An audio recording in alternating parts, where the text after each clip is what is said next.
Good morning, everybody. It is Saturday, February 20th, 2021, and it is nice to see you. I am continuing with the Now Cow series. Now Cow Helps Drama Llama, a mindful tale for coping with anxiety, and we're talking about pages 15 to 16 today. So this is the amazing illustration by John Van Hout, the third, the amazing artist that I use. I love him. He's awesome. You should check him out. There'll be a link underneath in the show notes. It sounds funny to me to say there's a link in my show notes. I'm just new to YouTube, but it's good to see you guys. So it goes like this. Now Cow perked up her brow at this, but kept all thoughts on inner bliss. This is a really good example of how someone else can have something going on and it doesn't have to affect us or make us go crazy. Drama Llama, can you not see the worst of your catastrophe is in your mind? It's in your head from when you rise till you're in bed. That is really important. We do a lot of what we call catastrophic thinking. We take something that can be a neutral and we interpret it through all the filters in our brain, all of our life experience, all of the things that we are afraid might happen or that have happened in the past. We apply it to our future. Some of that makes sense, right? If a certain dog bites you, that dog is probably an unsafe dog and you shouldn't continue to be around that dog. That dog should get training or be locked up. But at the same time, we don't want to generalize that and catastrophize that to all dogs. Every dog is always going to bite me.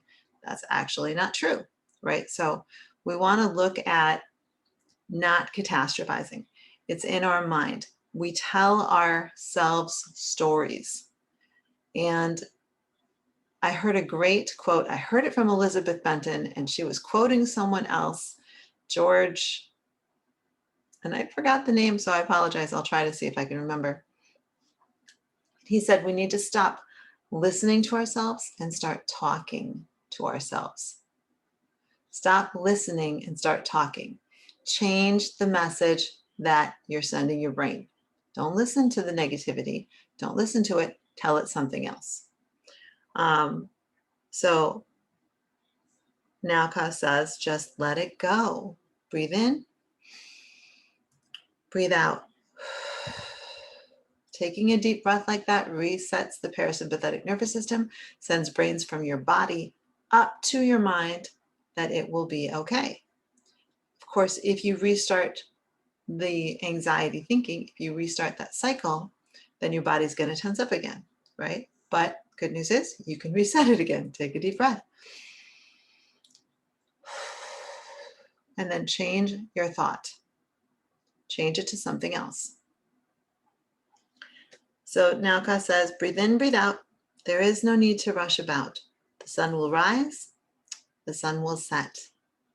The simple thing you do not get. You cannot gain control and power. You cannot force one single hour to go faster through time and space by worrying about its pace. We have an illusion that we can control things. We have an illusion that if we do this, this, this, and this, that everything will go well. And we give ourselves an illusion of control that way. We don't have control over anything. We have control over what we say. We have control over what we do.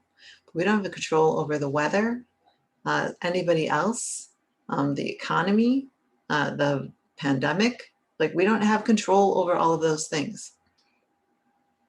Unless you are a virologist working on vaccines or something like that. But still, there's so many things that we don't have control over that sometimes we grasp at things and we freak out. And we can develop like OCD, trying to get too much control, right? So we need to really listen and understand that we don't control everything. And we don't really like that. We want to have control, right? We can't control our kids, can't control all of these external factors. So we have to focus on us. So Now Cow says, you cannot force a single hour to go faster through time and space by worrying about its pace. We invented time, kind of, as a way to measure things. Days go, but we've kind of created this time that we can push ourselves to be on schedule. And we should be on time for things like work and all of that, but worrying about time, trying to like control everything, we can't. We just can't. Let it go. Let it go. Go all frozen on it if you want to.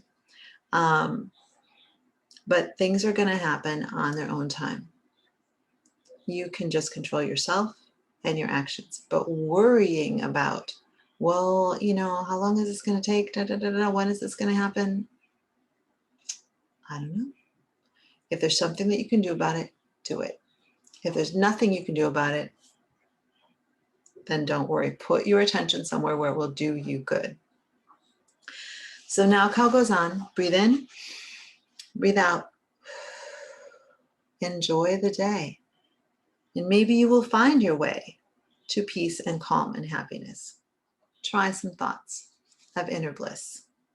So I want to share with you guys, I did an exercise on this kind of this week. It was just an exercise in changing thoughts, okay?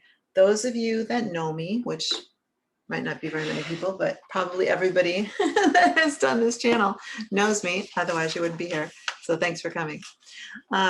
Is on negative perceptions versus positive perceptions. So I have issues with weight loss. Sometimes it goes up, sometimes it goes down. I want, to go down, but I want to be healthy overall, right?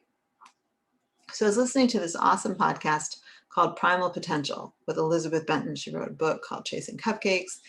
You can hear her on YouTube. She's got a website, primalpotential.com, and she's got a Facebook group. And she told in her podcast to do this thing with something that you want and then the opposite of it. So the two words that she used were weight loss and indulgence, right? She's like, make a list of everything that you associate with weight loss, and then make a list of everything you associate with indulgence. So for weight loss, I put restricted, diet, willpower, hard work, struggle, difficult, painful, hungry, sad. And then for indulgence, I had sugar, chocolate, wealthy, spa, pedicure, fancy, rich, soft, elegant, fruit platters. I don't know why that. I think it was the grapes, like feeding grapes to somebody, like laying on a thing while they're getting whooshed with palm fronds and stuff. But the idea is, if we look at our subconscious, if we look at the unconscious part of our brain, it shies away from the negative. It shies away from pain. So if I set a goal for myself with weight loss and I associate it with restrictive, diet, willpower, hard work, struggle, difficult, painful, hungry, sad, well, my subconscious is going to be like, ew, I don't want that. Ew, I'm going to move away from that. I want to move over here to this indulgent side where there's sugar and chocolate and it's rich and soft and elegant, right? So I had to examine the words that I associate with weight loss. And I was like, well, what are the positive things, right? I would have energy. I'll have muscle. I'll fit in all my cute clothes. I'll be healthy body, healthy mind, healthy skin. I'll feel genuine. And then I thought about the negative associations with the word indulgence. Fat, lazy, spoiled. When I did that, when I shifted that, all of a sudden I was like, oh, this is a positive thing to work for. I want to have energy. I want to have muscle. I want to fit in all my cute clothes. I want to have a healthy body, healthy mind, healthy skin. I want to feel genuine. And so it helped me really create a mind shift. And that is kind of what Now Cow is helping Drama Llama to do. Shift your mind. So I encourage you, if you have something that you struggle with and you keep seeming to sabotage yourself and you can't figure out why is this so hard? Why am I always sabotaging myself? Well, my guess is that, like me, you had a lot of negative associations of that goal, right? If you're looking at it as difficult, restrictive, a struggle, painful, always a failure, then you're not going to work towards it with your whole mind. Maybe your conscious mind, but that's like 10%. We've got 90% that is the subconscious that shies away from pain and moves towards pleasure. So if you reframe those thoughts and those goals to something positive, then you're going to be way more likely to have 100% of your brain moving towards it. So look at the negative, look at the positive, write out the positive. I wrote it down. I have it in my planner. I have it on my spreadsheet, and I'm looking at it every day. I find it very helpful. So switch from the negative to the positive. Don't try to control things outside of your control. Focus on the things that you can and watch your life improve. I hope you guys have a great day, a great weekend. Thank you so much. Bye.